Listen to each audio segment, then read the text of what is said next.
ময়মনসিংহে নির্মাণ হবে বাংলাদেশের প্রথম মাল্টি স্পোর্টস অলিম্পিক কমপ্লেক্স। জুনে শুরু হচ্ছে এর কার্যক্রম, যার অর্থায়ন করবে ক্রীড়া মন্ত্রণালয়, সেনাবাহিনী এবং অলিম্পিক অ্যাসোসিয়েশন। রিপোর্ট কুশল ইয়াসিরের। বুধবার চলতি বছরের প্রথম নির্বাহী সভায় অলিম্পিক কমপ্লেক্সের অনুমোদন দেন অলিম্পিক অ্যাসোসিয়েশনের সভাপতি ও সেনাপ্রধান জেনারেল ওয়াকারুজ্জামান। ময়মনসিংহের ত্রিশালে army school of physical training and sports সেন্টারে 173 একর জমিতে তৈরি হবে এই কমপ্লেক্স। জুনেই শুরু হবে প্রায় 400 কোটি টাকার এই মেগা প্রকল্পের কাজ।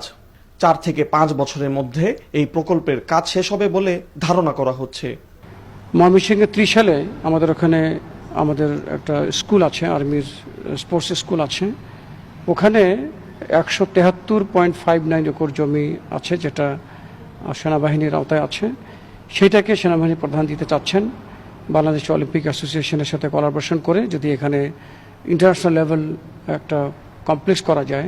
প্রাথমিকভাবে ভলিবল, বাস্কেটবলের কোর্ট সহ 15টি ইনডোর ফ্যাসিলিটি তৈরি হবে।